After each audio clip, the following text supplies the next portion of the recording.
Welcome to the Microcredentials uh, training or workshop that we continually do to all our educators in UM, and to make sure that you are here and also prepared to develop your own microcredentials. There are a lot of different, I would say, definitions of what people call microcredentials. Certainly within the areas of higher education, and also within university itself, there are people who know the standard definition of microcredentials. There are also people who have a different view of what microcredential is. So if you follow the development in and around the development of MOOCs, open online courses like credentials. So we are actually talking about a course that we hope to one day offer credits for the participants. Okay. You will notice that I will be using different nomenclatures for different types of learners later. So when I say participants, it means everybody, the public, including students. When I say students, it means students who are registered at universities. It doesn't have to be students who are registered at our university. It can be students who are registered at different universities. Mostly, I will be using the term participants because the nature of online courses, it is they are geared towards the public for them to gain lifelong learning, that's number one, but also to gain specific skills that can help them advance in either their studies or in their career. Okay, so let's go deeper into what microcredentials in UM is about. The microcredentials in UM is actually something that we initiate in 2019 so that we could develop and also publish online courses. And the purpose of online courses for universities can be many. Okay, there are courses that are designed to just to give knowledge to the public, but there are courses in the university, and what we do that tags or that is attached to our course codes. That means the courses that we teach in the university with the course code that we normally teach over the semester, the 14 weeks. It can be courses, those are the full courses. That means the full 14 weeks we put into an online platform. But there are also ways for us to put certain portions of the courses in an online form in accordance or relevant to our 14 weeks of semester. So those are the kinds of courses that we publish on FutureLearn. And since we launched our micro-credentials project, and since we partner with FutureLearn, which is a MOOC platform, we have received quite a number of enrollment.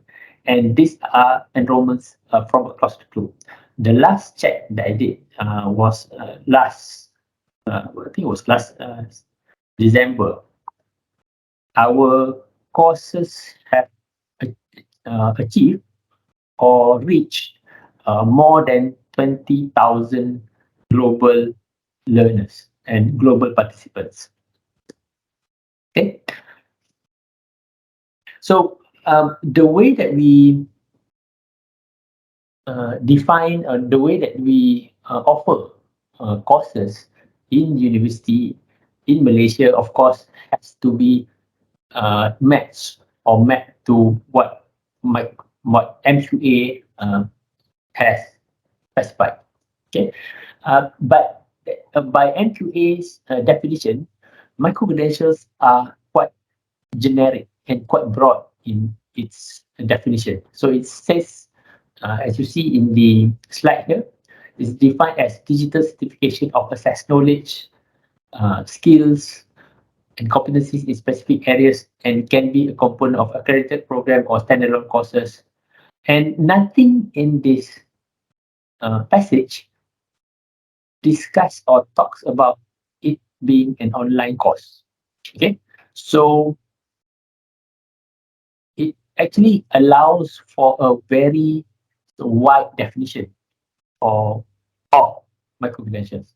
But we are specifically looking at micro-credentials that is offered as an online course that matches to this definition, but is detailed a little bit, so that then we offer this as an online course, normally as a standalone course. Okay, so the courses that we develop in edX are called MC course. Any course, whether it's a short course, whether it's a compile or stack course in expert track, it can be micro-credential or it can be online degree. So we have not gone into micro-credentials proper or online degree proper yet, but every courses that is developed when we are subscribed, as we are subscribed to FutureLearn, are called MC courses. Okay, and our platform that we use is FutureLearn. So there are different MC or MOOC platforms that you can find available. There are platforms like EDX, there are like Coursera. Okay, a lot of public universities in Malaysia uses open learning. So those are platforms, and the platforms achieve their goals or offer their courses in different ways. So because we are subscribed to FutureLearn, we offer courses which are mostly or very highly standalone courses. That means students self-directed their learning with moderation by the educators using the comments and the text sections. Okay, that means there is interaction between the learners and the lecturers or the educators, as it is called in the course, and it does not involve physical or synchronous online interactions. Everything will be asynchronous, and mostly the design of the platform is based on social learning, and we design our courses to be used as a social learning course. What social learning means is the design of the course, our instruction designers actually helps you, the educators, to put in prompts for the learners or participants in the course to interact with each other. So that means a person sort of offer their comment, and then we want other learners to also offer their comments. So where do we stand in as the educators? So what we do is we look at the comments, filter them, and make sure that what we wanted to convey, the message that we are trying to put across, is received consistently by the learners. There will be, or there might be, some misconceptions that we can find when we track or when we read the comments, and those are where we jump in to align the understanding of different learners. Okay, so let's look at the categories of courses. So this again is still based on MQA's definition. Okay, so by the definition of MQA, there are three different categories of courses. One, which is components of accredited programs of a higher education provider. So this is what we normally do, okay, because we are in the business of higher education and we develop courses so that it falls part of our existing course. Either it can be a total 14 weeks semester course, or it can be part of that program. So for example, if we have 4 learning outcomes in our 14-week course, maybe we want to offer 1 or 2 learning outcomes in the form of microcredential, and the rest we still deliver to our students conventionally, like what we normally do. Okay. The second one is MCs, which are components of accredited programs of multiple HCP, multiple higher education providers. So we don't have any courses like that currently, and even so, there are not a lot of courses which are done like that nationally as well. Okay, one example that I can think of is the national postgraduate um, curriculum for Faculty of Medicine. So that is the only one that I know of, where it is a similar program that's accredited across multiple HEP. So for now, it's not applicable because we don't have any. You might have, for example, if you want to develop this kind of courses, for example, UPM has architecture program, and then UC Malaya also has an architecture program, and UC Malaya and UPM agreed to share the same curriculum with UPM. Okay, so in that case, you can start to develop MC, which is from the category 2, which is a shared program across UPM and UM. Okay, the third one are normally the one that people would like to offer more because of their own specific knowledge or their own specific expertise. So these are freestanding micro-credentials.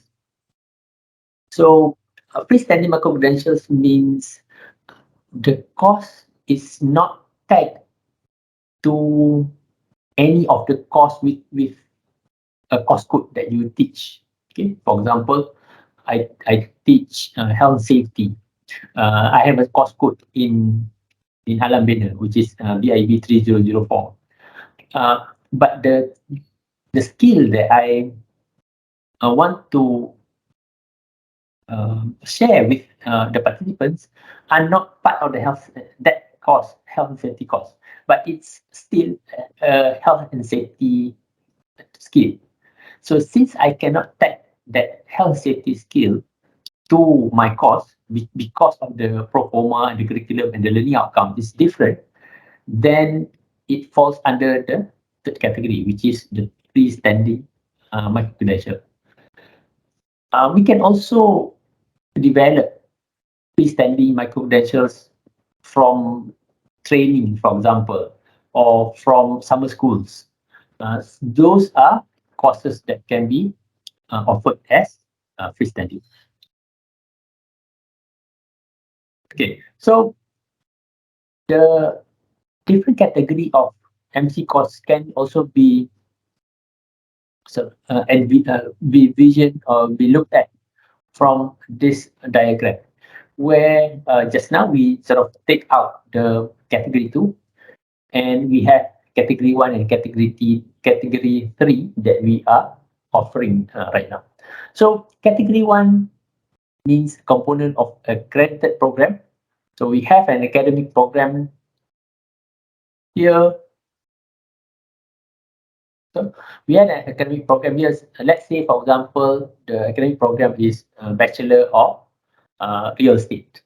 Okay, so for Bachelor of Real Estate, you have several courses. So of course, 3 courses are not enough. So this is just an example. So you can opt to offer one course in that program as a micro-credential, or you can opt to offer several percentage of the courses as micro-credential, and you teach that course in an online platform. So it can be you teach it topic 1 or learning outcome 1, or you teach as learning outcome 2, and you create modules from that course to become part of the micro-credential. So that's an overview of how you look at the components of accredited program to offer your micro-credentials. Okay, so that's number 1. So number 2 are the freestanding course. And this can be, as I said before, a niche program or summer school program or professional development program or any skills-based or expertise-based program that cannot be or is not part of courses with course codes that you teach at your faculty. So that is the main difference between those two. So again, so this is an example, can be basically category 1 are the academic courses that you teach, and the rest which have not had its own course code will fall into category 3. In the platform that we subscribe to, FutureLearn, there are 14 what they call course clusters. So course clusters actually covers the whole spectrum of knowledge that is offered and online in an online form. It is encompassing everything that we teach in the university. So you have things like business and management, you have law, you have history, you have healthcare, you have nature and environment, you have engineering. So everything is actually covered in the course clusters that is offered in the platform. The clustering is just an exercise to sort of compartmentalize what your course is about. Okay, and then there will be questions about what are the difference between the ODL, MC course, and also MOOCs. Okay, so as we all know by now, ODL is something that the university is really pursuing. Okay, there are 10 ODL courses that is slated to come out by the first semester next year.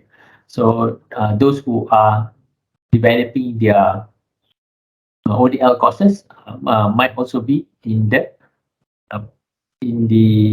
training today. Okay, so what are the difference between this? Okay, so open distance learning is actually part of a program. So the program itself is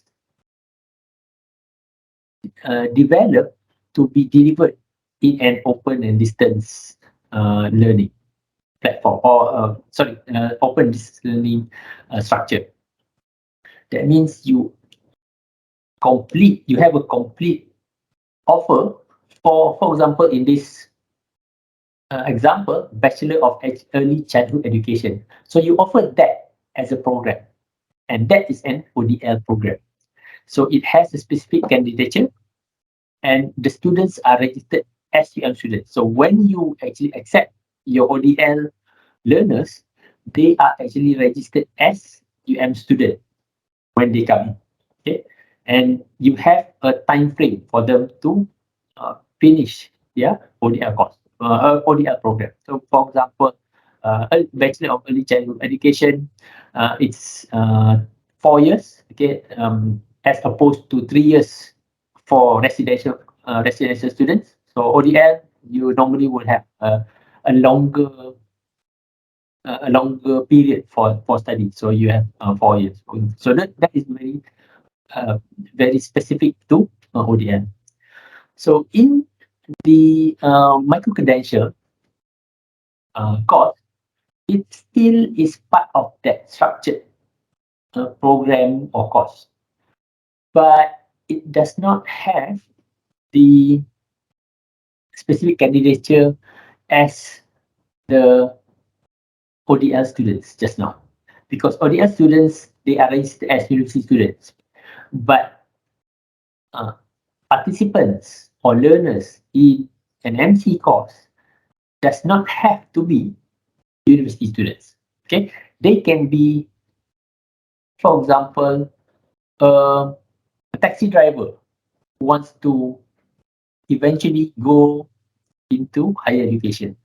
It can be a retired doctor who just want to keep abreast with the latest in the field of medicine.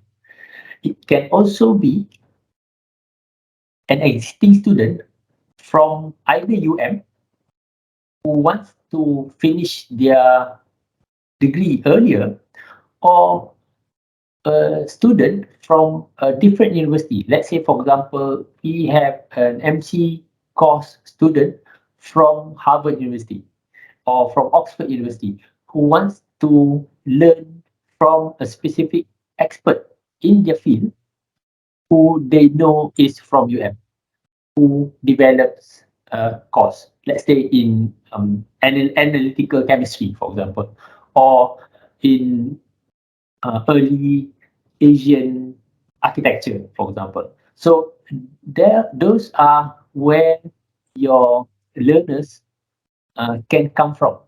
They can come from different walks of life.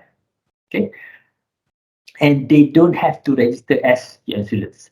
But the beauty of creating uh, an online course as a university is that you can actually design the courses that you teach in the micro credentials or in the MC as a funnel for you to get more learners into your course. So let's say, for example, your program have uh, not a very good um, uh, pool of learners coming in. So for example, you have normally you have 50 seats or 50 allocations for students every year for this year, but you struggle to sort of attract those 50.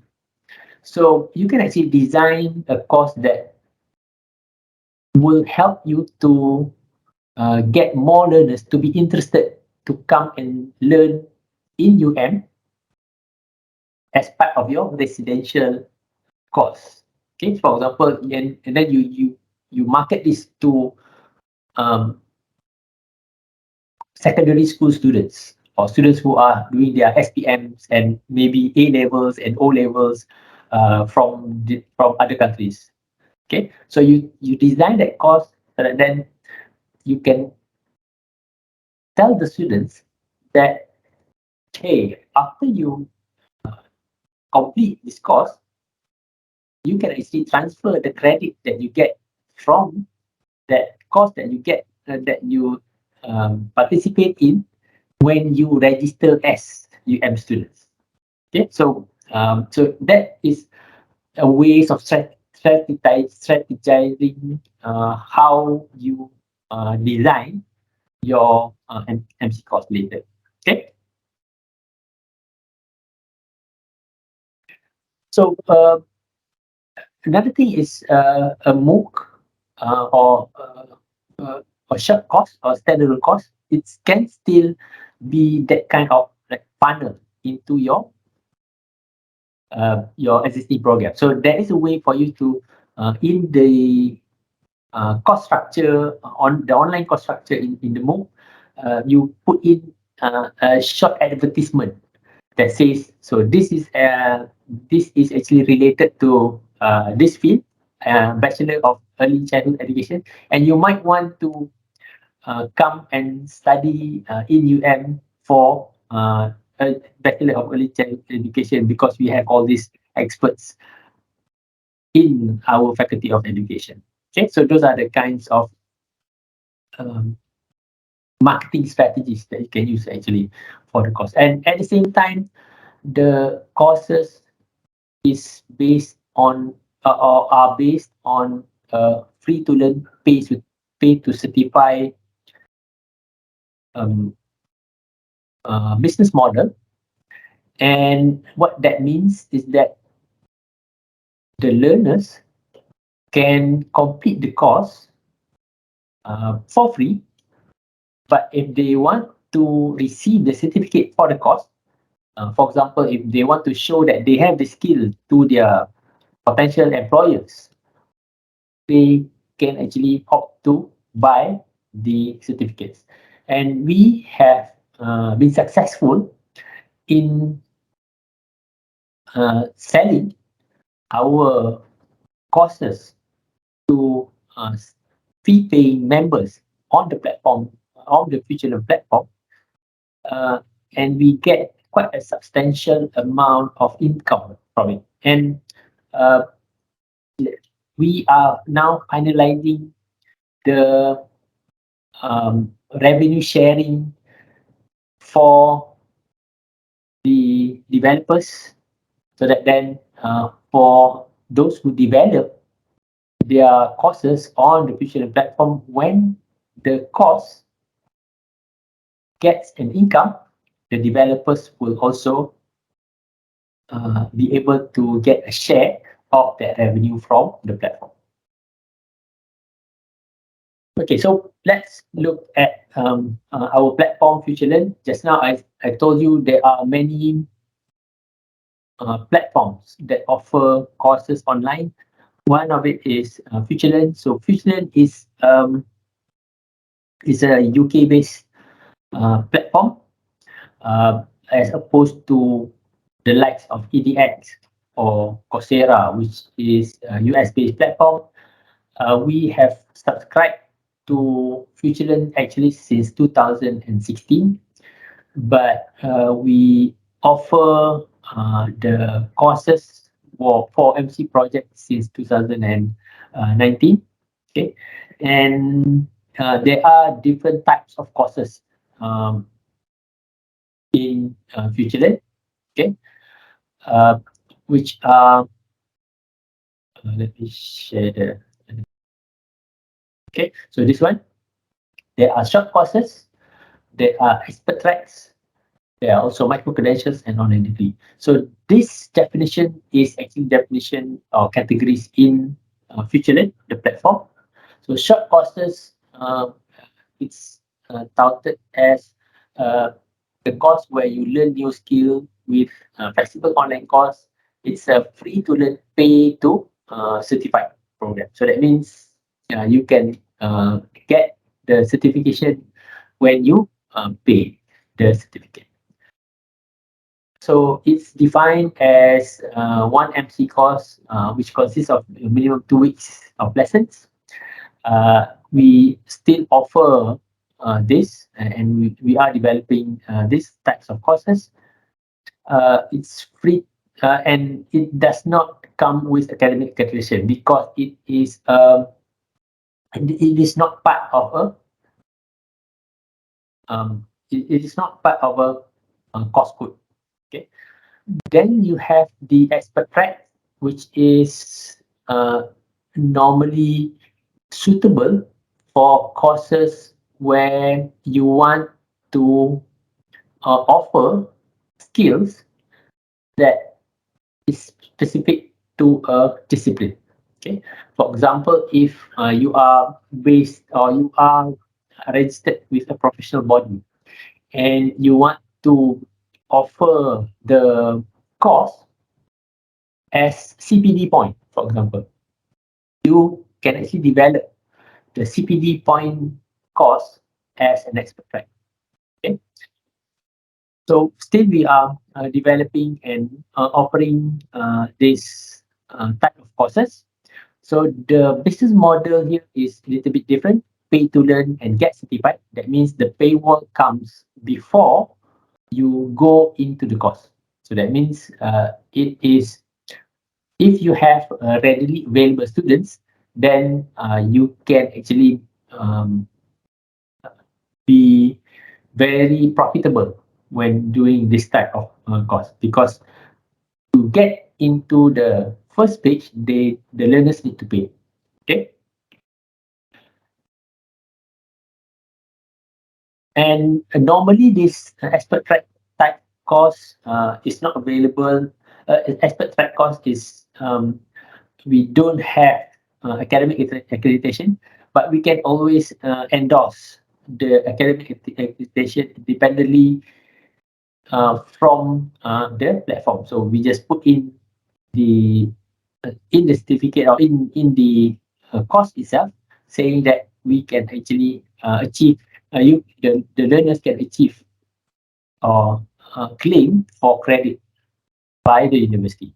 Okay, and then the micro credentials based on the definition of FutureLearn is the the complete course of 10 to 15 weeks of lessons. So this is similar to our semester course that we teach.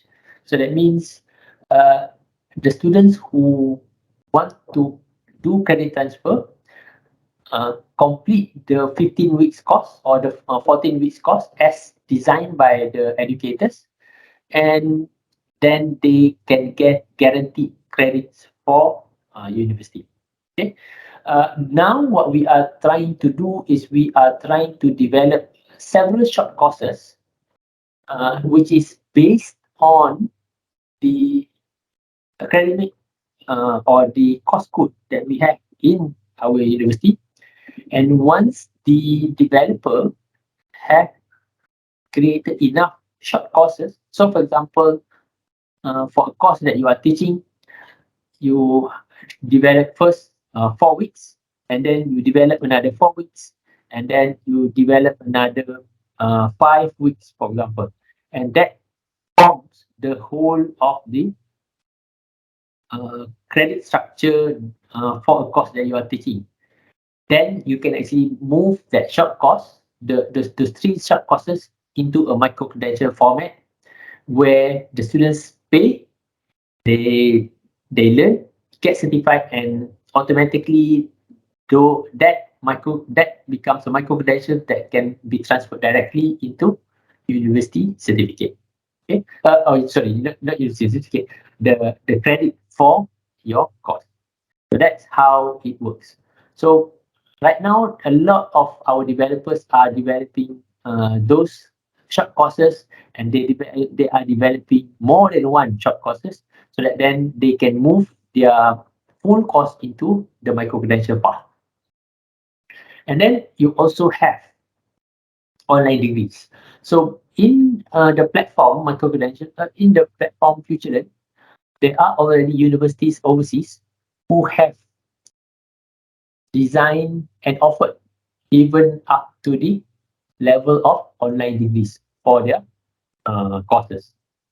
So a good example of that, we have a number of micro credentials from Deakin University in Australia. Online degree also, there's one online degree, if I'm not mistaken, by also Deakin University from Australia. Okay, so our MC course, as I said before, is still the short courses, because we wanted to combine those short courses into uh, the the total micro credential uh, pay and get academic or get academic credits for the learners and also for students. Okay, so the way that the credit transfer work for an MC course is the learners can transfer the credit while they are learning in the university. Okay, but they can actually gain that credit before they go into the university. So what do I mean by that? So let's say, for example, a SPM student decided to pursue, let's say, degree in physics, in UM. Okay, so while he or she is taking, or while he or she has a gap during after SPM, uh, and during, for example, matriculation, they have a holiday for a few months. They decide to do one course um, in physics from Universiti Malaya.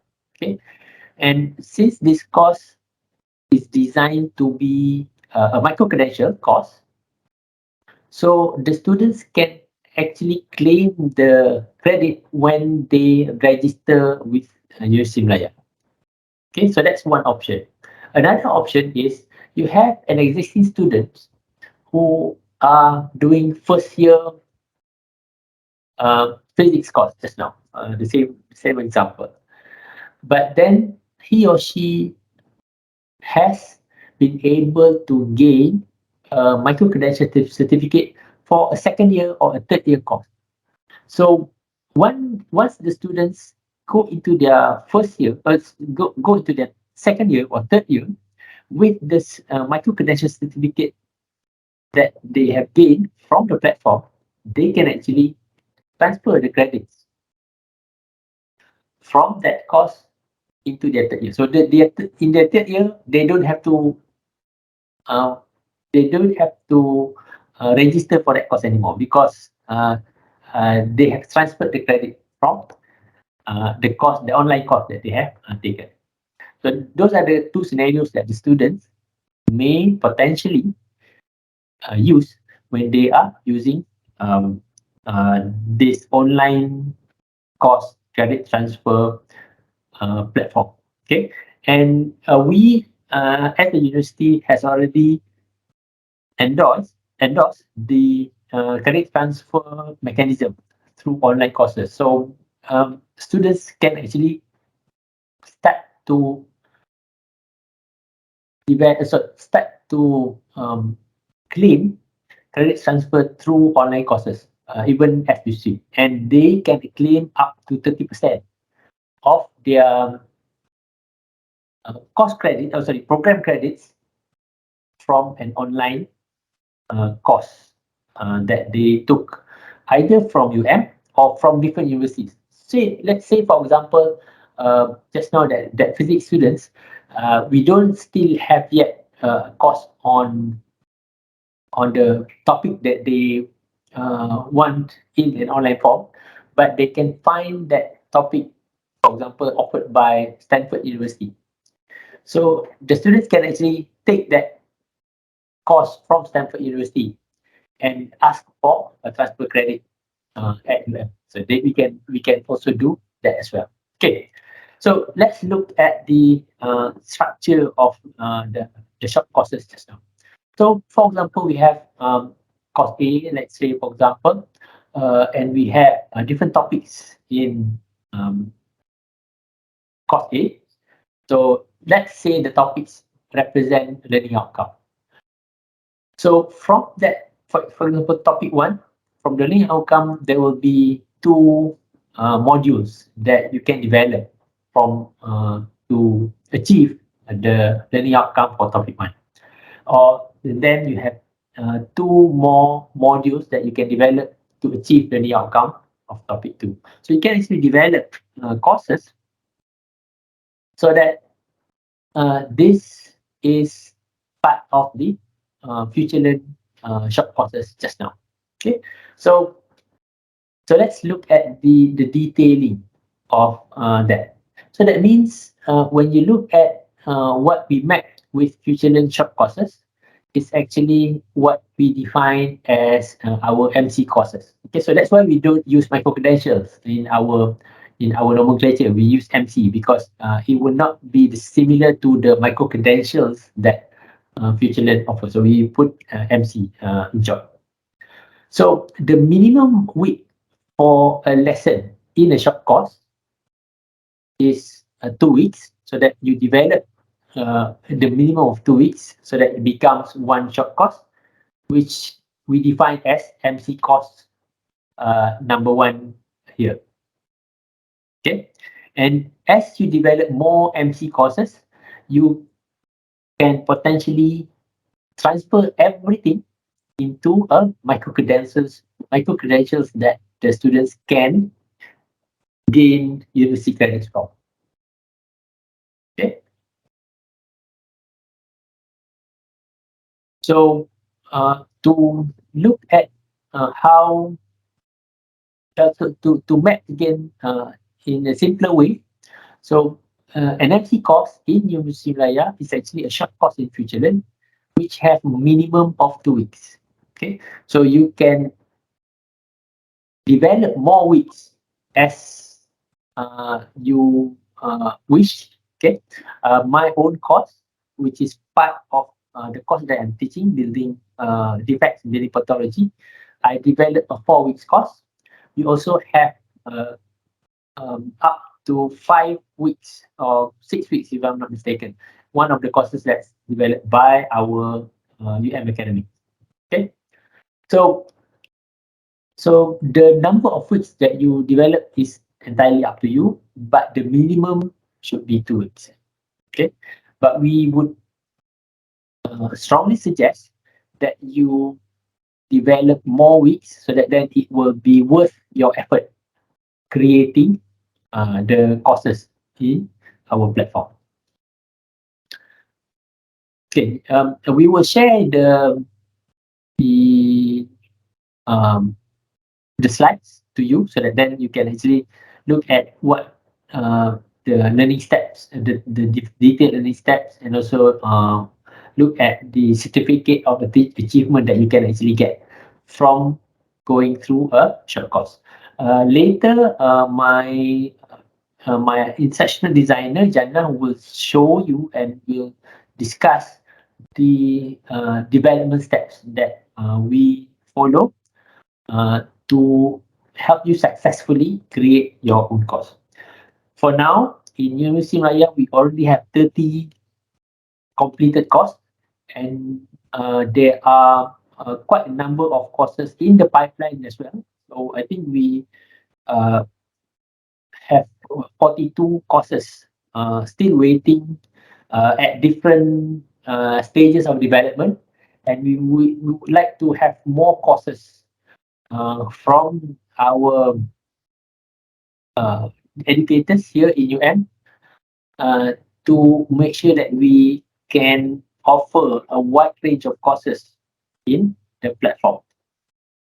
Okay, so expert track is just now upskill with a series of specialist courses. We have one expert track already from University of from Faculty of Medicine, and again, if we take on the example of our normal academic course and transfer it into a FutureLearn course as an expert track, because it requires more weeks as an expert track because it's a paid courses and it's a specialist or a special skills courses.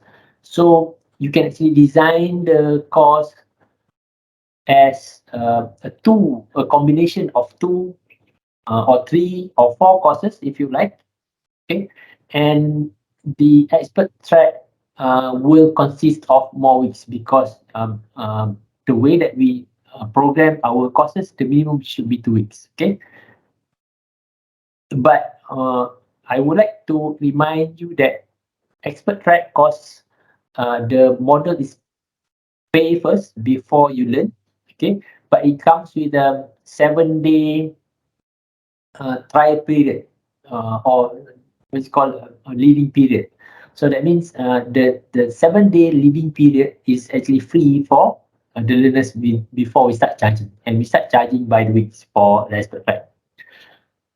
So we want to have the expert track course to have quite a substantial amount of learning hours and learning content and weeks, so that the participants will not finish the whole course within 7 days. Okay, so that means we want them to follow through and complete the course later, so that then we can start charging the participants and also the learners. Okay, and this is normally suitable for those who are offering specialist course, and also those who are offering CPD course for professional bodies. So if for example, you are a member of uh, um, Lembaga Architect Malaysia, for example, normally you have CPD points requirement, isn't it? Or if you are a member of Institution of Surveyors, so you have a CPD points requirement. So you offer your course as an expert track, and the course will take them, the learning would be around 2 or 3 or 4 weeks. So then they get CPD points, and you get the income from offering the course as an expert track. Okay, so to simplify, learners pay to enroll in expert track. The paywall comes early in the beginning, and then they get access to the courses that they go through in the course program, and they complete to get the expert track certificate. Okay, so micro-credentials and online degree, as I said before, it's academic accreditation. So we have not been offering any yet, because we don't have amassed enough short courses from a single course to transfer into micro-credential. And this is our aspiration, to complete or to compile enough number of courses from the short courses from a single course to transfer into micro credentials, and also eventually an online degree. Okay, so before we go into part 3, I would like to ask if there are any questions or queries from our participants.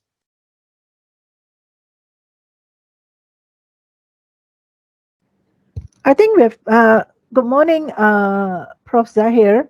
This is Grace from Faculty of Law. I think we have been told to put all our questions onto the meeting chat. Oh, okay, We all have right, been putting all the questions there. Thank all you, right, Prof. okay. Okay, let me look at the questions.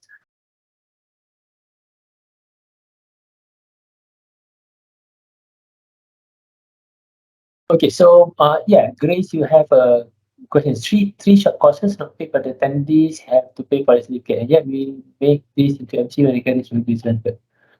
Okay, so let me understand the question. So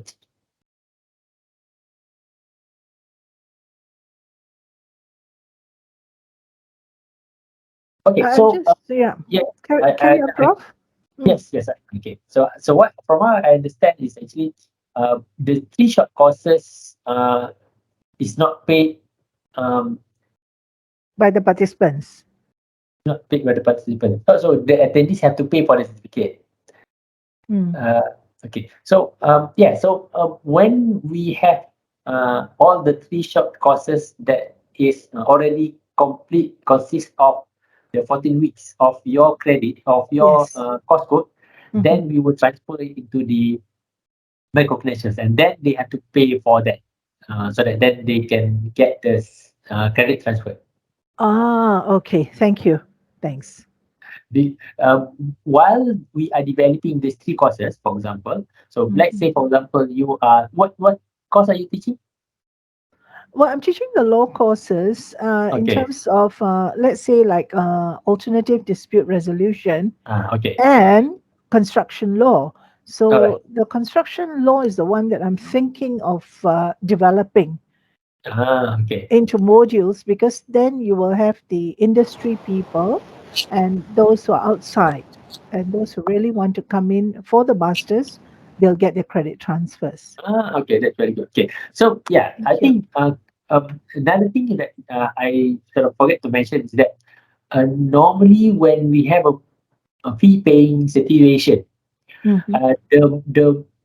the group who will be able to pay are the ones doing their masters, isn't it? Right. Because they have the means for it Yeah. and they have the motivation for it. Yeah.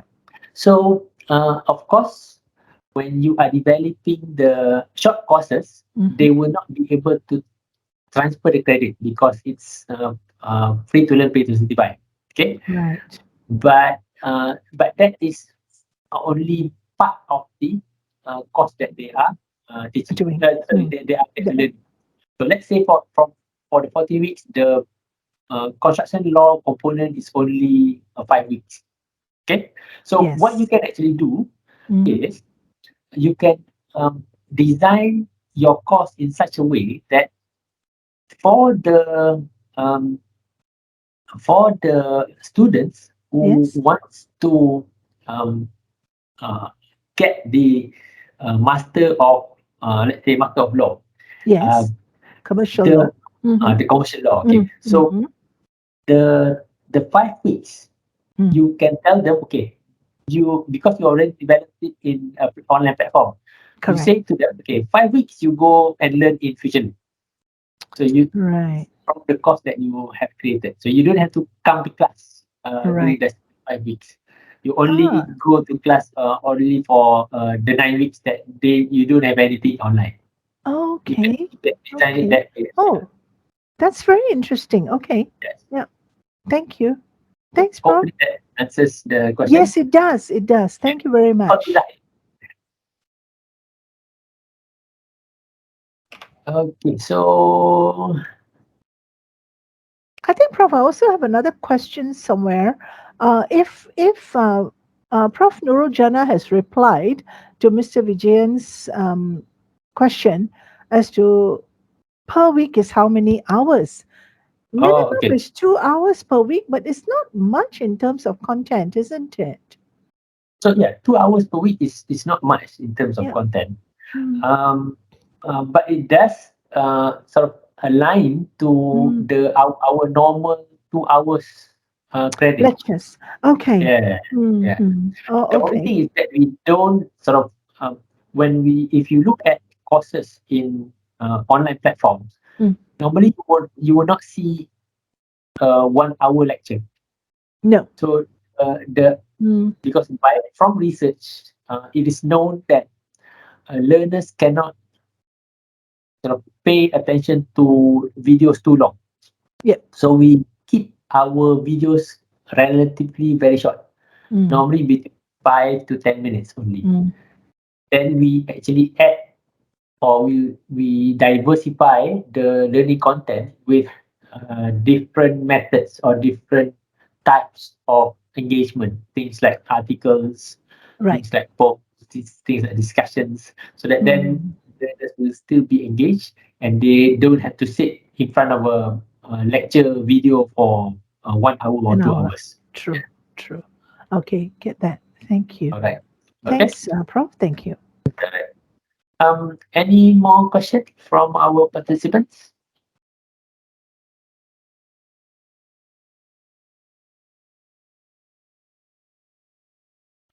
So if there are no more questions, so I would like to invite Jannah to talk about the um, cost structure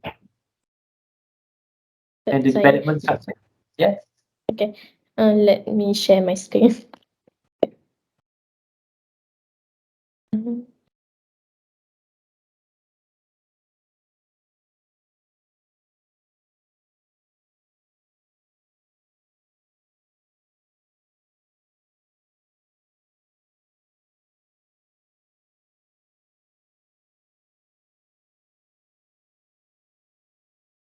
But can you see my screen? Yes, I can see your Yes. screen. Thank you. Okay. Assalamualaikum and good morning. Good morning to all. My name is Nurrul Jannah. I am one of the ID instruction designer in EDAC. Basically, me and my team will help once you come to EDAC and show your interest in creating MC course, we will help you and assist you develop your course from A to Z. Dari awal until siap.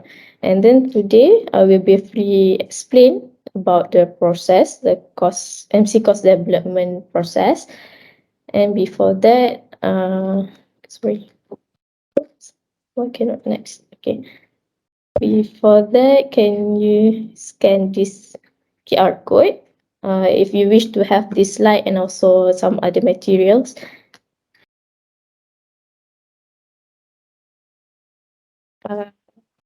Can get the slide and the module mapping template in this folder. Then I will share the link also in the chat after this. Next. Basically, this is course development flowchart. We have this in our website at UM, and the developing process will begin with first is you identify your course and what is your interest, what is your field, and so on. What is your topic you want to cover, and then you just email your interest to EDAC about your topics and so on. Our person in charge will email you back about the process and so on. And don't worry, once you show your interest in developing an MC course, we will here to help you until we publish the course in FutureLearn. Next. This is the course development timeline. Basically, normally for one course, which is about 2 to 3 weeks course, we estimated to be completed within 12 to 16 weeks, which is 4 months. If you give fully commitment with the content and so on, so we can complete one course about 4 months normally lah. Tapi most of the educators extend the duration actually. Selalunya about 6 months tu achievable lah to complete a course. And then how to start? So how to start develop a course? First is my team highly recommend to you to explore FutureLearn.com. Try to enroll any free courses in FutureLearn. You can join as a free learner, or you can join any expert track course, which is they have a 7 days trial. So try to explore any courses in FutureLearn and look how the course was structured, what is article, what is video, and how they use how they do their writing, the copywriting, and so on. And then you just go to FutureLearn.com. There are quite numbers of courses in there. From also, we have 32 courses actually, 32 courses, one expert track. You can explore from there, and then you need to identify what type of course you want to offer in FutureLearn. Which is in FutureLearn, we offer a few types of course, which is short course, expert track, Microcredential, and online degrees. But at this moment, we only offer short course and also expert track. If you wish to develop Microcredential, we recommend you to develop part by part.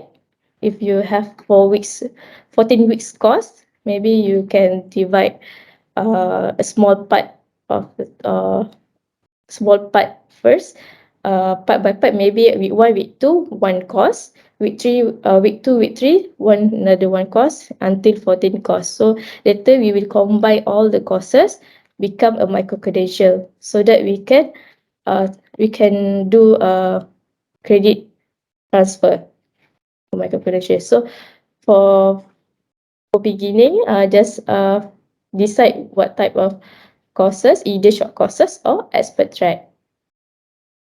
So for short courses, for short courses, minimum weeks for short courses is 2 weeks, and minimum hours is 2 hours per week. For expert track, expert is lebih detail, course yang lebih detail, so lebih the hours, minimum hours is 6 hours per week. More detailed than short courses. So first thing, just identify what type of course you want to offer, either short course or expert track, and then how many hours for 1 week. If your topic's quite big, so many subtopic will cover, so maybe it not going to be 2 hours. Maybe it will start with 4 hours per week. It depends on how you come up with the learning materials, how long your video, how many videos will include the course. So all of that you need to identify, you need to decide how many videos, how many articles, because in FutureLearn we provide different learning step. We can combine all together in one week. And then for short course, you need to provide LO, at least 3 LO, and then provide certificate. This one at the end, after you complete your course, we will give you a form for certificate details, and that one, when the learners buy a certificate, they can get all the details. And then for short course, you can have summative test, but only paid learner can answer the test. The free learner just boleh tengok saja. And then for expert track is the combination at least 2 courses. So one short course, the minimum hours for total expert track is 16 hours. So because the expert track they lebih detail, and then for one per week is 3 to 4 weeks, 3 to 4 hours per week. So minimum dia adalah 4 weeks. One short course 2 weeks, another short course 2 weeks. This is expert track. And then this one, we got an example of expert track. In FutureLearn we have one expert track from FOM, from Victor. So basically this is the structure of the course. And then next is course development, the step by step. So what you need to do first and so on. We have 7 steps. First is module mapping form. This is the most important material lah yang kita perlukan dalam developing a course. Module mapping ni more to rangka the framework of the course. And then this one you need to complete. At first you need to chunk your topic. You need to come up with what subtopic will be included in the course and so on. Later I will show you the example. And then second is completing course creation form. It is sort of a proposal lah, dia macam proposal. Just a simple proposal, an overview of your course. This one we will send to FutureLearn. FutureLearn will take a look and akan approve or tak lah, tapi basically dia akan approve. So from this, they will create a course shell in the platform, so that everything, the learning materials, we can upload in the platform later. So this one also penting. And then preparing video script and teaching materials. Once you have the course structure, the module mapping form, you know how much how much the video will be in the course, and the articles and so on, the quiz. So you need to prepare all the materials, all the teaching, all the content materials. If you have the video, you need to prepare the video script. If you have article, we call it article is a write up things lah. Kalau you have article, you need to prepare the storyline, so on. And the quiz, you need to prepare the question, the answer, the feedback for the answer. And then if you have audio later, if you have audio, you need to prepare the script or the recording. And then if you so basically you need to prepare all the contents, because you are the SME, you are the subject matter expert. We as a ID, we will help you to clean up, the cantikkan you punya bahan-bahan tersebut lah. Maybe you have one image from Google, so we will redesign exactly what you want. Kita akan design balik dan make it nice lah. And then after prepare the script, and at this time masa ni you will get the course shell. So pada masa yang sama, at the same time, you can also upload your teaching material into the platform pada masa sama. And then FutureLearn workshop, this one we will have a half day, maybe a short meeting lah sekejap, untuk the ID team akan teach you and get you familiar lah with the platform and so on. And then video recording and editing, we offer video recording. We have our mini studio. We have the equipment, so don't worry. If you have the idea untuk shoot, untuk ada satu video, you ada idea, just let your ID know. So you need to decide lah where you want to do the recording, what type of video you want, and then the video recording kita akan bantu. Before this, kita pernah shoot at PPUM. We also pernah shoot at Bangi, MPRA. Kita boleh pergi ke lapangan lah, at the site. And then untuk editing, if the video from us, so memang we will do the editing. But if the video from you, kita akan tengok dulu. We will look at the video first, and if the video too long, the ID will suggest to cut down, cut lah part by part, because in online learning, the video should not more than 5 minutes. So if lebih daripada 5 minutes, learners tend to boring, dia akan cepat boring. So kita akan suggest lower than 5 minutes. Okay, and then course review, quality assurance from FutureLearn and internal review. Actually, before this, FutureLearn team yang will conduct the course review. They will do the QA part, and they're looking for technical issue, something like that. But now the QA by ourselves, kita akan do all the checking and so on, based on dia punya QA form lah. And then at the same time, kalau you rasa untuk course yang lebih berkesan lah, for great course, maybe you can do internal review. You can hire or you can invite anyone expert about your course, and make a internal review. Minta expert to checkkan lah all the content, the flow and so on. And then course launch. So from QA to course launch ni lebih kurang dalam 3 ke 4 minggu lah. Kalau if faster, kalau lebih cepat, lebih awal lah kita launch. Kalau ambil masa yang lama, lambat sikit lah. Tapi lebih kurang 3 to 4 weeks untuk kita launch satu course.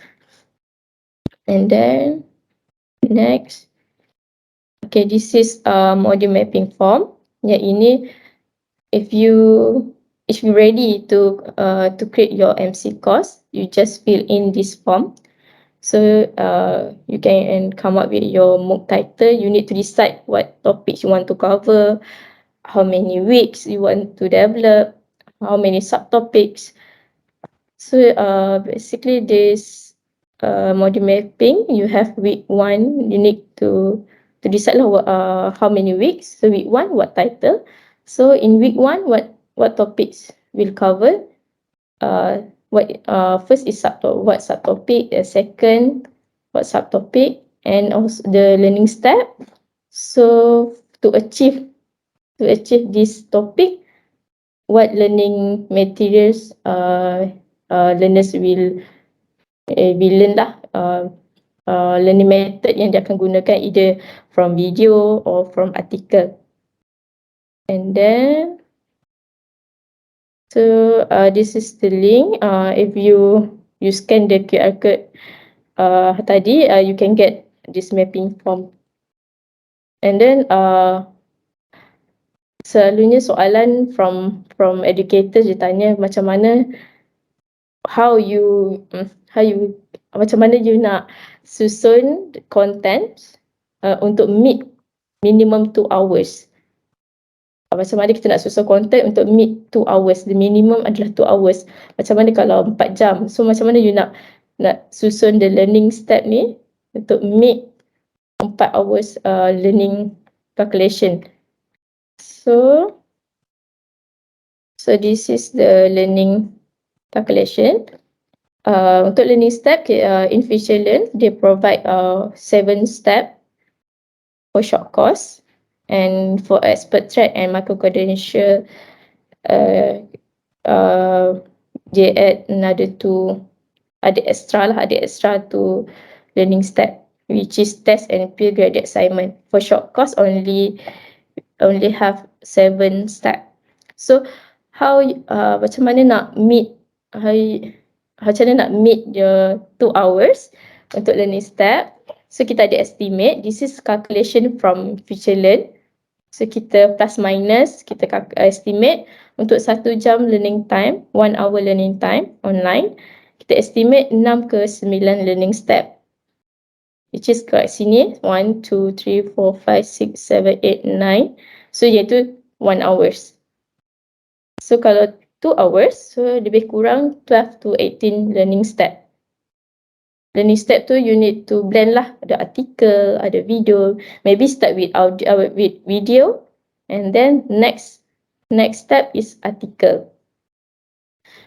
So that's why I highly recommend you to explore any short courses in FutureLearn so that you can have clear picture lah of how the learning step tu dibangunkan.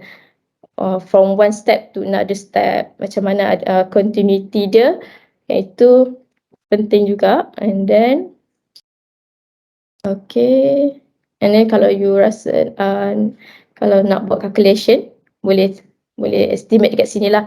Untuk articles, which is write up lah, write up penulisan you, nota penulisan. Kalau artikel tu 300 to 500 words, lebih kurang 10 minutes. Kalau video 5 minit, lebih kurang 10 minit. So, itu learning calculation lah. If your course 4 hours, so learning step ni akan lebih lagi. But tapi dia plus minus. Sometimes ada satu learning step, maybe dekat artikel dia panjang because learner tu needs to read something and come back, do some exercise. So dia agak panjang. So you boleh agaklah the learners need how many how many hours ke how many minutes to solve the question and so on. And then this is the course creation proposal. Ini after you complete the module mapping form, so we will send you this link lah untuk you fill in, and then kita akan hantar ke FutureLearn untuk they create a course shell on the platform. So kita, after the course shell ready, kita akan invite all the educators, and from that you guys dah boleh working on the platform, masukkan content and so on, sampailah siap. And then,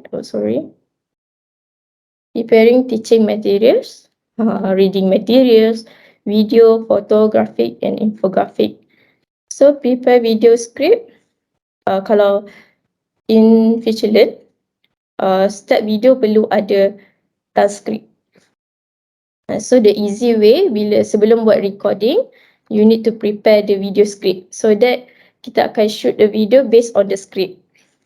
Kalau you datang ke edX, use our mini studio, we have the prompter, so you can read from the prompter lah, just read saja, tak perlu hafal. And then untuk teaching material pun you kena prepare, kalau boleh prepare in document lah, Microsoft Word ke, and then later you just copy and kita paste ke dalam platform, because kita afraid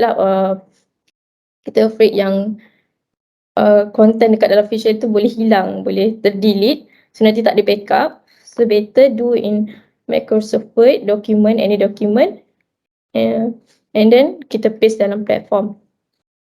So ni content. Sekejap.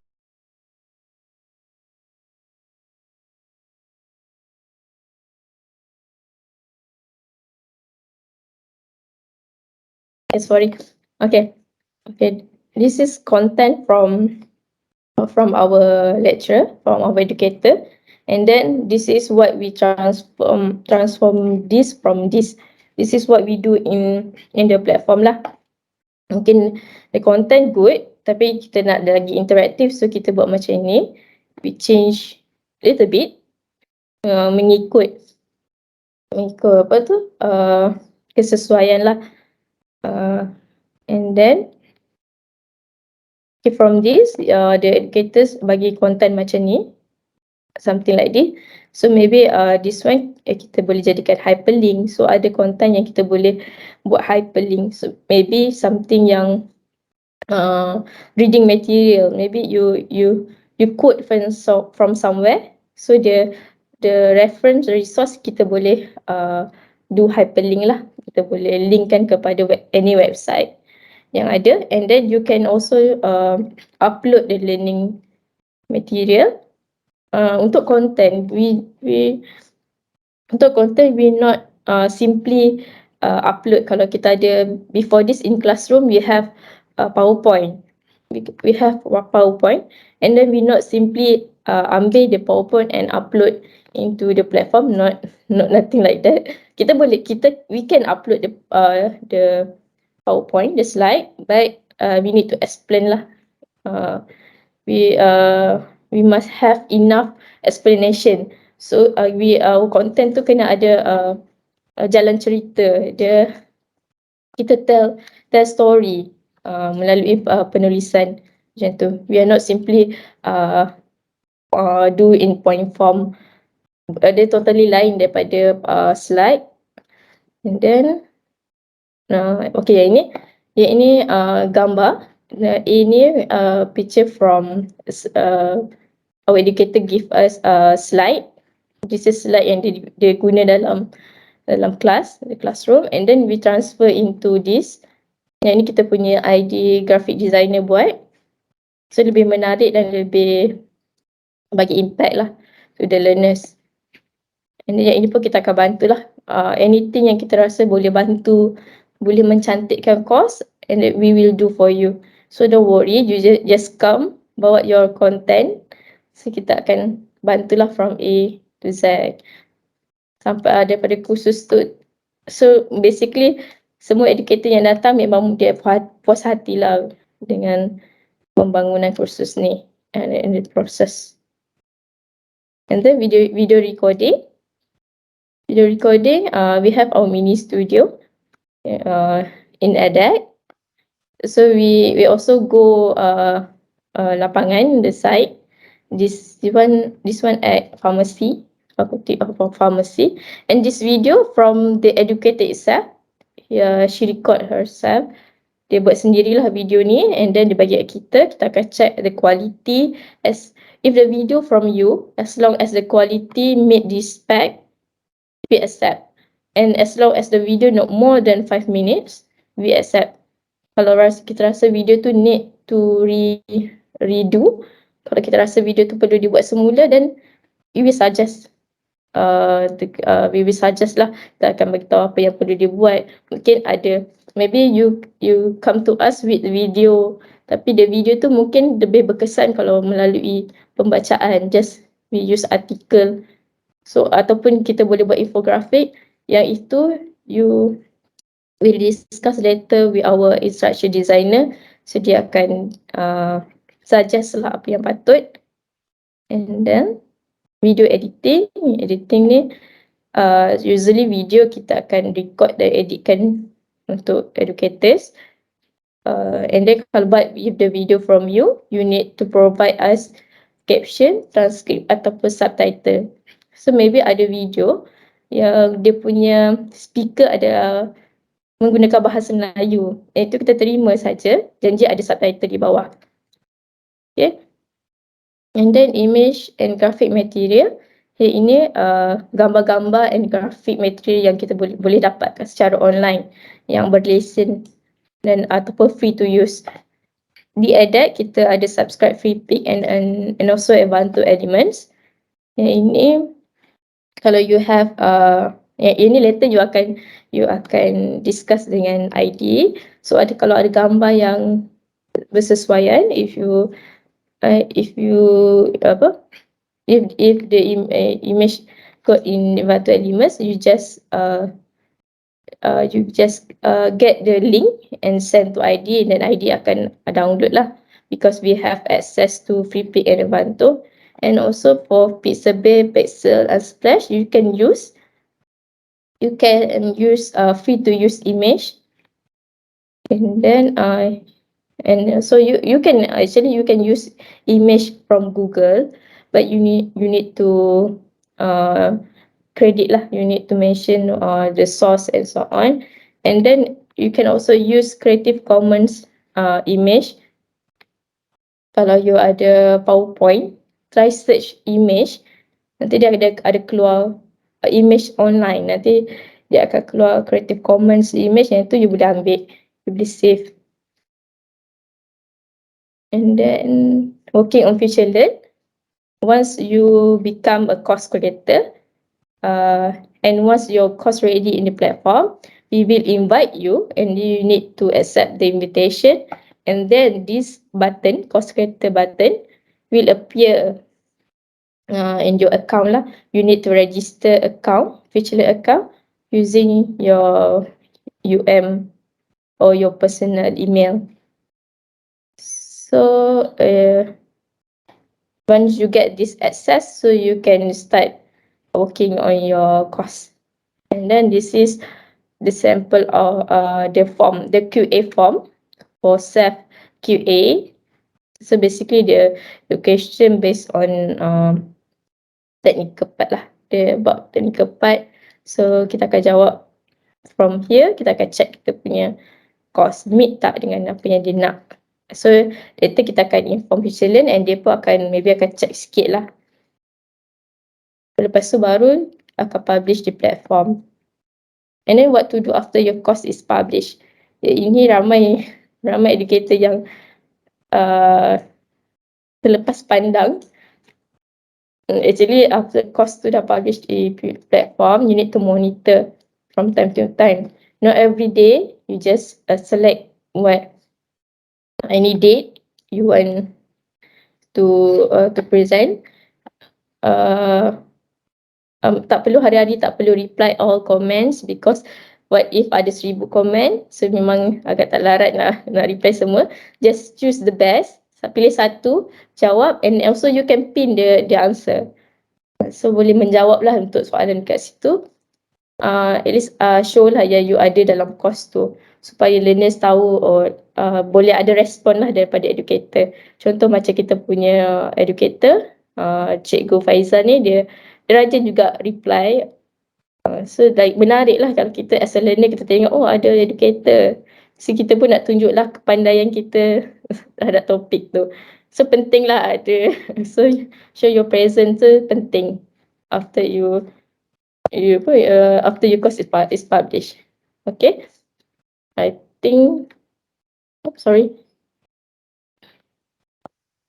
I think that's it from me. Jannah, would you like to explain the let me share the screen. Would you like to explain a bit more on the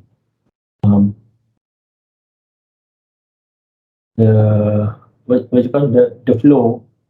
The flow, okay.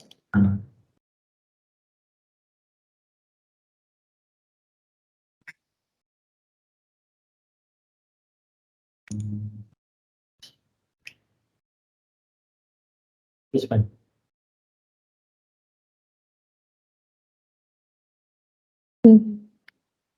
Tak nampak. Kita pada share ke? Dah. You see? Tak keluar. Dia course development flowchart tu ke? Sekejap saya share. Apa yang ada?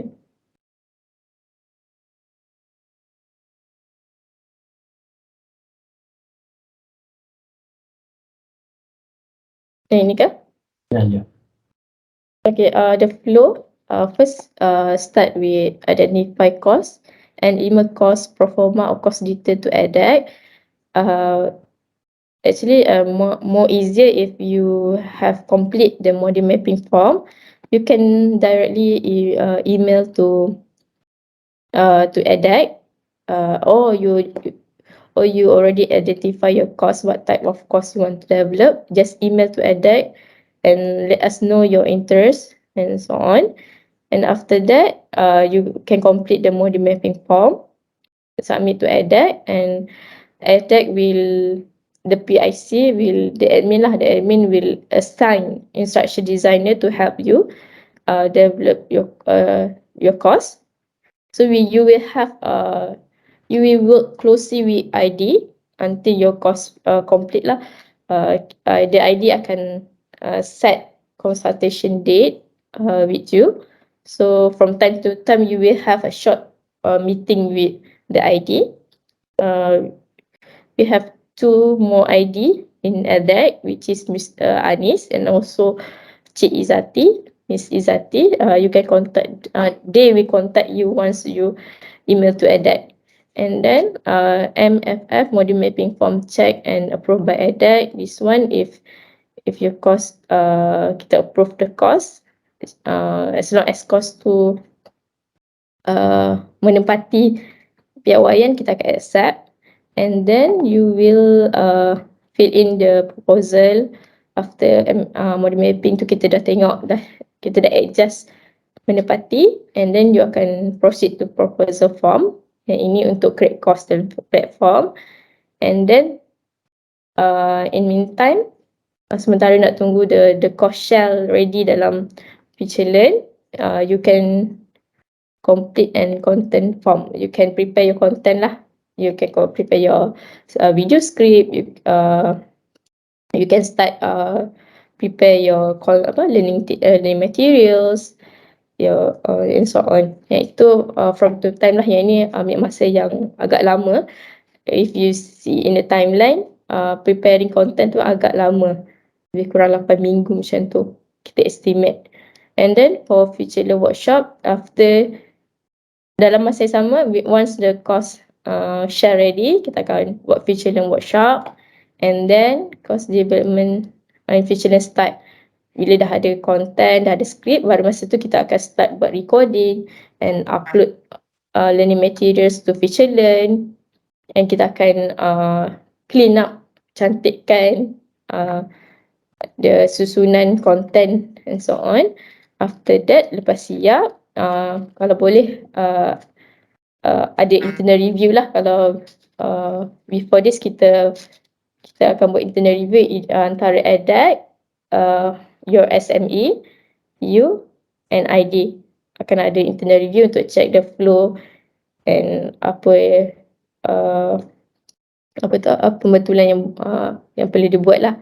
And then QA by FL yang ini dah upgrade, kita akan buat sendiri based on FutureLearn punya requirement. And then course marketing, FutureLearn akan buat the promotion part. Kita pun akan buat course marketing, by EDAC pun akan promote using our IG, Instagram, Facebook, and also kita ada online learning website. So kat situ kita akan promote, and also course publish. After this, bila dalam 4 bulan lah proses dia untuk kita publish course in FutureLearn. So basically itulah flow pembangunan kursus, satu kursus. Kalau you decide untuk buat 2 course, so either develop one by one ataupun nak develop sekali, so setiap tu ada proses dia lah. Kalau ada 2 different course, akan ada 2 different model mapping dan akan ada 2 different proposal form. Okay. Anything? This is just timeline. So agak lama dekat course development untuk script dan so on. Any question?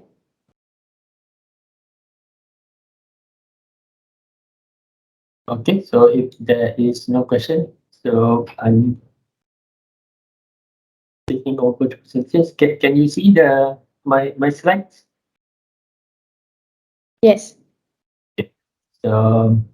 So overall, as we mentioned before, you can actually see that the course development will take between 12 to 16 weeks to complete. So this is for those who wants to develop their courses quickly. So we have had examples lecturer completing all the steps within 12 weeks. Okay, that is the sort of gold standard that you want to achieve, and the condition for you to be able to complete everything quickly is actually by having all the materials ready for the development. Okay, that means you already have your content ready, you already have your script ready, then the stages of development will be very, very quick. And the commitment that we have from our instructional designers, those who are active and responsive to our comments and our suggestions will normally will be prioritized in our development program. Although we do have the sort of the booking line, but you can actually jump the booking line by being very active and very responsive. So we welcome all of you to come and develop your course with us, and we always accept any new proposals by our educators. Okay, so so this is not relevant anymore. Okay, so we do have a guideline that we developed. So this is quite an old guideline, so we do need to update a little bit, but overall, in general, the guideline will still be relevant to you. Okay, so this is the team that we have. We have 3 instructional designers The one who is talking to you just now is Jannah. So we call her Jannah. She's the lead ID and also a video editor. We also have Muhammad Anis, who's our videographer. And we also have one Nozati, which is our graphic designer. So these are the instructional designers. They are also the producers of our videos and our learning resources. Okay, these are the project management team. Um, so these are the people who you contact to start your course.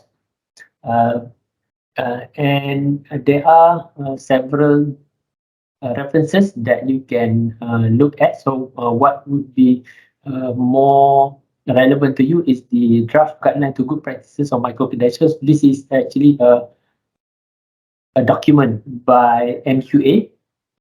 Okay, and I would also like to share with you a link to our blog where we write about the strategies for micro-credentials. So if let me share my screen again.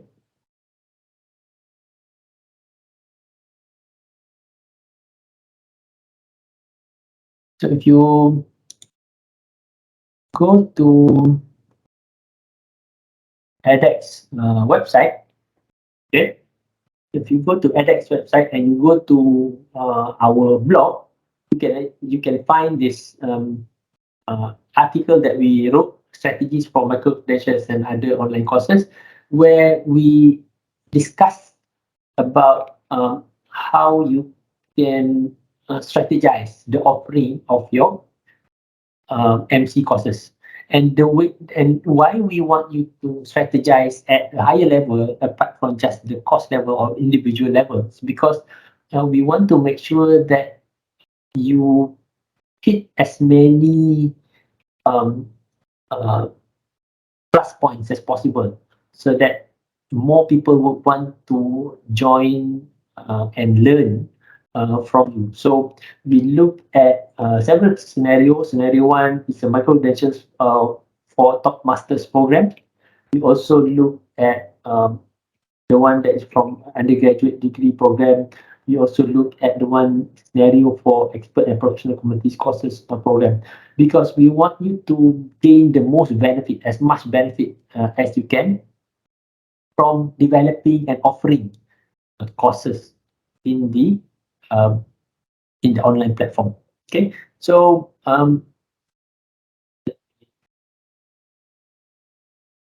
okay, so those are the sources that we want you to go through before you start developing your courses. And again, uh, as I normally ask the developers, the potential developers who come to us, uh, I'm giving you a homework, which is go to FutureLearn.com and just enroll yourself in any of the courses that is offered in the platform. And why we want you to do that is because we want you to be able to experience the feeling of learning online. Okay, and from that, it will inform how you want to do things. Okay, that's number one. And number two, it will also tell you what it's like for learners to learn in an online platform, so that then you would be able to offer the best course that is possible.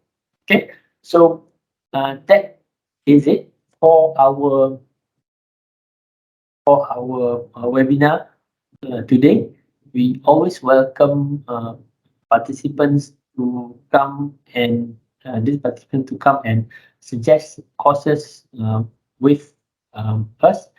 And we also would like you to start talking to your department and to your colleagues to strategize how you want to offer the MC course for as part of the learning of your programs. In order to market your program even more, that's number one, and in order to showcase your expertise in the field of your um, of your studies and of your PhDs and of your expertise. So those are the things that we want you to think about when you design the course. And of course, our ultimate goal is for the learners and the students to be able to transfer credit so that then they would get something more quite meaningful when they use the platform and also when they study with us. So there is a lot of marketing involved actually when you offer courses online because it becomes it becomes a marketing not just for the program, not just for your course, but also for you, so that it opens up more avenues for you to excel more in your field. Okay, so again, so we move into the Q&A session. If you have any more questions, some of the questions have already been answered in the chat. Um, so I think one question that have not been answered by Dr. Hasniati, borang MQA yang kena observe, no, there is no MQA forms that you need to observe because especially when you are creating courses from an accredited program, then the MQA requirements have been met. So we want to make sure that the courses that you develop from an accredited course by MQA as closely as possible match the one that is offered as for the residential students, but is designed in such a way that it is suitable and also it's appropriate for online consumption and online learners.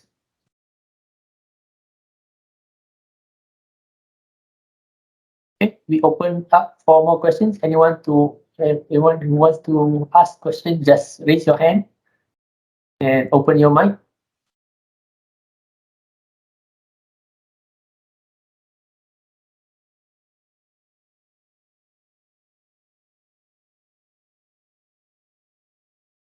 Dr. Zahir, perhaps while waiting for the question to come, maybe you can take a group picture first. Is that okay?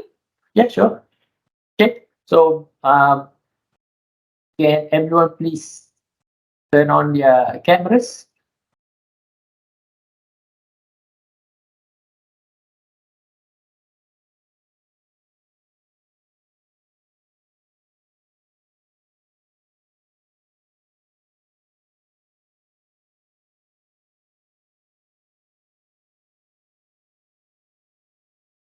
So is everyone ready?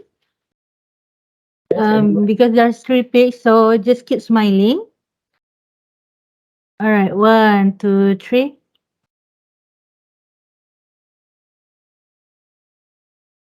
1, 2, 3.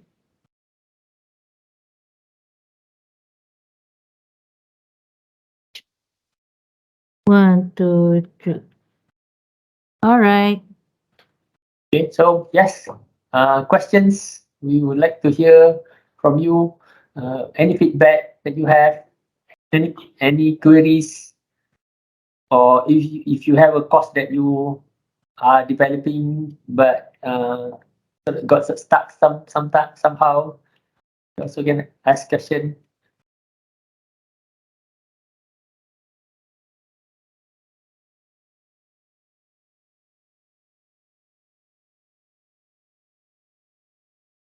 I can see people from library. Well, unknown. How's your course development going? Hi, Dr. Zahir. Alright. Actually, the course is done by another committee, so I'm just here to get updated on current microcredential things from edX.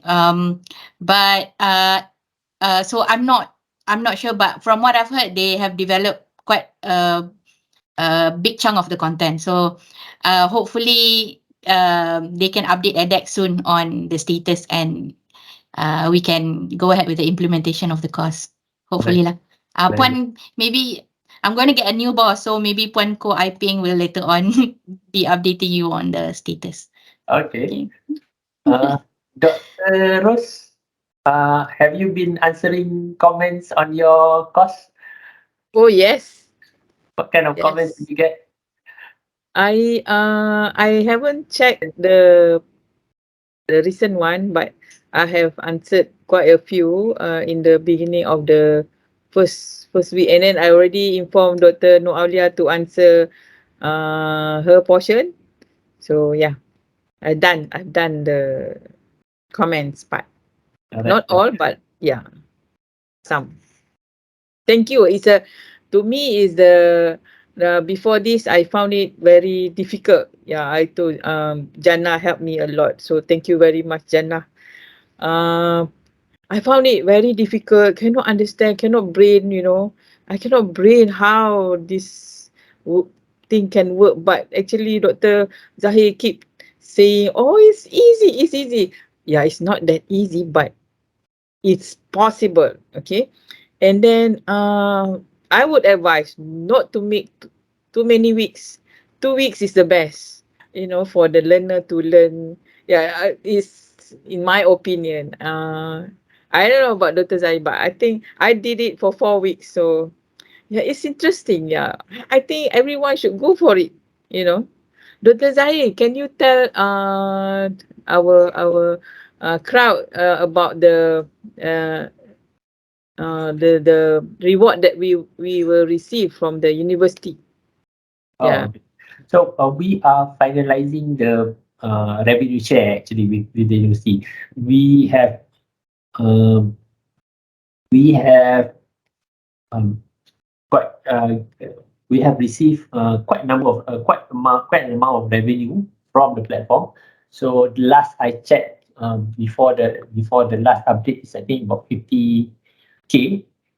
So we want to distribute the 50K to part of the 50K to our developers, and as long as the costs are running and the revenue keeps coming, we will continue sort of reimbursing our lecturers. So that's our main goal, so that then people would want to develop more courses, develop longer courses. Although you said 2 weeks is the best, but on the contrary, I would suggest that you develop more courses and more weeks, so that then you can complete the 14 weeks of semester, so that it moves into a micro-credentials that is guaranteed university credit for the participants, also for the students. For a start, Dr. Zahir, 2 weeks. So like me, I have done 4 weeks. So the next one will be another 4 weeks. Yeah, for a start, those people who are not familiar, getting to know. Once you get to know, you will have fun with it. Right, Dr. Zahir? Yes, definitely. Yeah, good afternoon. Good morning, Dr. Zahir. Still, so it's a sort of a passive income, I understand, right? Yes. Am I correct? Like we write a book and we keep getting royalties, as long as the book is sold. So Exactly. I suppose, yeah, it's a kind of passive income. All right. And in terms of, with all due respect to Puan Rose, Dr. Rose, I was just thinking, is it like that difficult to do 4 weeks? Because I don't know.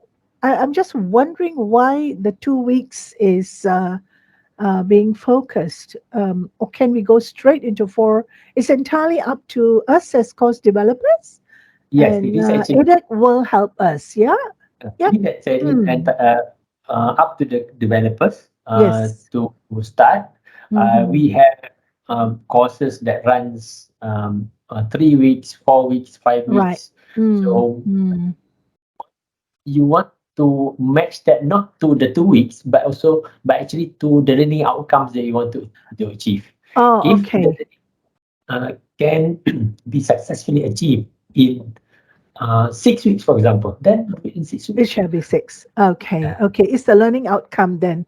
Okay. Yes. Okay. So we go back to our forms and then we link it up with our learning outcome, our program, goals and objectives, and then we put that in so that it Exactly. takes on a lot of meaning for the one who does it and for them to have credit transfers, which Yes. is at all. Yes. Yeah. Thank And you, Dr. Zahir. Yep. actually, when you have created the course, as Mhm. I said, you can actually use it for so many things. You can use it for the upcoming ODL even if you want to, Oh, because okay. you can actually now, if you do ODL, you Uh-huh. can tell the learners Mm. to go into this course that you have developed for example 5 weeks or 4 weeks. So you Right. see the development of the learning materials for that 4 weeks already. Okay. Mm. You Mm. already have to play around with the learning development or the course development for only 10 weeks, and that's already that's Right. already Sorry, uh, very beneficial actually. Thank you, Dr. Sahid. Thank you very much. Thanks, Puan Nurjana too. Thank you. and you can even use it for, because you are already developing it for the course that you are teaching. For example, if you are using Yes, the yes, course, yes. you can now even tell your students, for your undergraduate students, okay, Mm. so for the first 3 weeks or 4 weeks, so you go do this. So you don't have to come to class for the first 4 weeks. You can actually Oh, focus I on see. For that getting particular your lecture. paper out and stuff, get Ah, your research grant written, and then the students will, and then in week 5, what you do is you ask questions about the learning first that four they have weeks. Yeah. the first 4 weeks. So that becomes like your mid semester test, for example. Wow. A lot of benefits, really. Thank you. Thank you. Wow. Okay, so please, any more questions that you want to ask? So it's coming up to 12 o'clock. So we promise that we will stop at 12. If there are no more questions, then I can safely say that thank you to all the participants who stayed with us for since the beginning until the end. Please do the homework that I left you, and also look at our blog, read the guidelines, the guideline for best practices that is still in the actually draft form by MQA. So that MQA did something to sort of promote the development of MC courses, so that because they know that they can see the potentials of this, and we actually at Universiti Malaya and edX also saw this potential, that the benefit that you can get from developing courses online. It's not just on the monetary basis. Not just because of the income, but there are so many intangible benefits that you can actually gain, and can actually become like a beacon for you, that you might get things like invitations to for conferences and things like that, because you are actually showing your expertise as part of UM's lecturers and educators, and also experts. Okay, so thank you very much for joining us. Thank you, Jannah, for that explanation just now on the way that